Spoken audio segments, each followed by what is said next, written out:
miliyoni 13,500 zagezweho.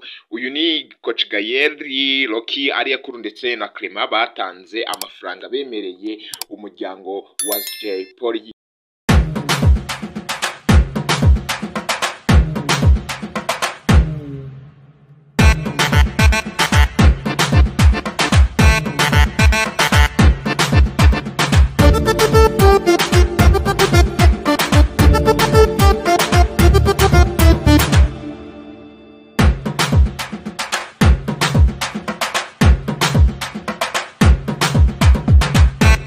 Nongere mbasuhuze ngomeze kubishimira, nkomeje no kubifuriza igitondo cyiza abanyarwanda ho muri hirya no hino mu gihugu imbere ndetse na out y'igihugu. Nkomeza no kubashimira kuntu mukomeje kubana natwe kuri AD Group, n'urukundo rukomeye mukomeje kutwereka. Rero twagarutse mu makuru y'ibyamamare nk'uko dusanzwe tubibagezaho buri gihe, buri munsi, buri segonda tubagezaho amakuru arimo aragenda avugwa mu myidagaduro. Ni amakuru uyu munsi ashimishije cyane kandi ni amakuru ahamya ko abanyarwanda dufite urukundo, ahamya ko byanga bikunda iyo twiyemeje ikintu tuba dukwiye kugisohoza.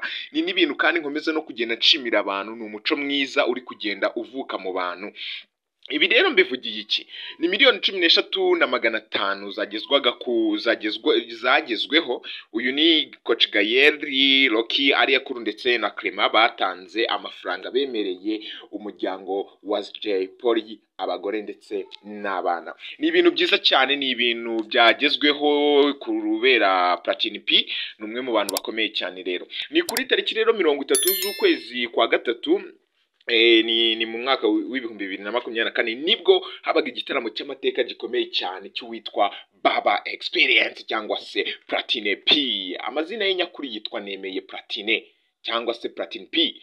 Rero nibwo yakoraga iki gitaramo, muribuka ko yagikoreye Camp Kigali. Igitaramo cyitabiriwe n'ibyamamare bigiye bitandukanye, kikitabirwa n'abantu bagiye batandukanye, ndetse n'igitaramo cyabaye igitaramo gihambaye cyane, dore ko kitari igitaramo gusa ahubwo cyaje no kuvamo ibindi bintu byinshi by'ingenzi kabisa byaranze iki gitaramo cya Baba Experience. Iki gitaramo rero cyarenze kuba ari imyidagaduro, ndabibabwiza ukuri kw'Imana, kiba n'umwanya wo kuzirikana inshuti yabo Jay Polly. Jay Polly murabizi ni umwe mu baraperi bakomeye cyane.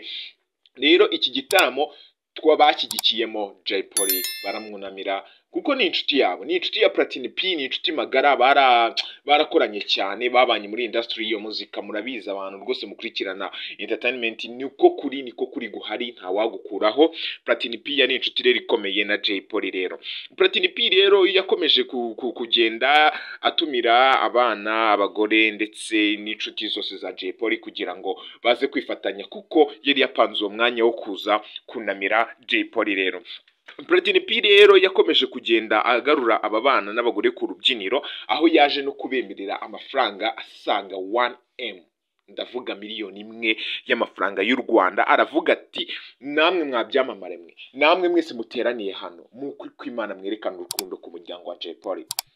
Abarimo rero Coach Gaël bahise bajya imbere kuri miliyoni 2, abarimo Rocky bahise bajya imbere kuri miliyoni 1, abarimo Ariyakuru bahise bajya imbere kuri miliyoni 1, abarimo Ishusho Art bahise bajya imbere nabo batanga miliyoni 1, n'abandi benshi. Amafaranga yose yaje gukusanywa aho ngaho, ni amafaranga menshi cyane afite icyo yamarira uyu muryango. Si ibyo gusa, kuko ndababwiza ukuri ko iki gitaramo kuntu byari bimeze ntago byaje kurangwa nuko ngo batanze amafaranga gusa, ahubwo hari n'abandi bantu bavuze bati ntago turi butange amafaranga, ahubwo twebwe icyo turi bukore turarihira abana amashuri. Abana ba Jay Polly bahita babona umuntu ubarihira amashuri. Hari n'undi muntu wo mu Burayi watanze 1M, miliyoni 1. Platini P rero ibyo bintu bakimara kubikora, ntago Platini P yagiye ngo yicare, kuko izina ni ryo muntu Nemeye, bisobanura ko icyo yemeye byanga bikunda bakwiye kugikora. Platini P yakomeje gukurikirana ngo arebe neza niba koko aya mafaranga ayaba yaratanzwe cyangwa se yaba ari gutangwa. Ni ibintu byiza cyane, bitewe nuko hari n'ababikora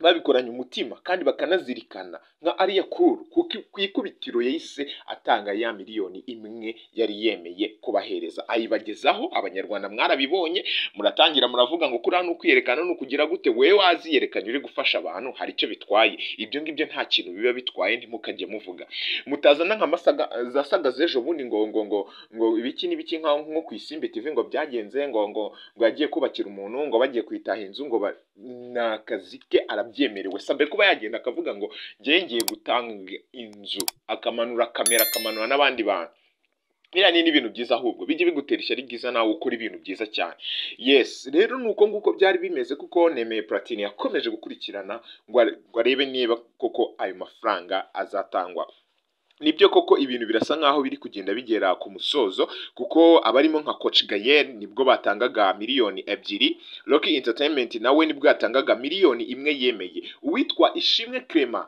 Kina Music nawe yemeye miliyoni 2 nawe ubwe yazitangaga rero iyi The Trace Live nayo yiyemereye ko igomba kubahereza ibi miliyoni 1 ariko batanze ibihumbi 500 ayandi nayo araza mu gihe gitoya ishusho ati nabo bemeye miliyoni 1 ndetse bateganya no kuyitanga vuba kabisa urumva rero Platini ni umwe mu bantu bakomeye cyane bagiye babana n'uyu muryango bagiye babana n'inshuti ya Jay Polly nta mpamvu atari gukora igikorwa nk'iki ngiki kiba ari igikorwa cy'ubutwari kandi kiba ari igikorwa twebwe twaratira abantu kiba ari igikorwa dushobora kubwira abantu tukababwira tuti mw'abantu mwe ibi bintu ni ibintu byiza cyane mujye mufashanya sibyo Jay Polly ni umusani twaramukunze yaturirimbiye ibihangano byiza kandi bishimishije rero sinzi impamvu nk'abanyarwanda tutari dukwiye kumushyigikira ngo dukomeze tumubera hatari bari abana nabi igihugu Jay Polly yakoreye igihugu abahereza ibyishimo n'umyidagaduro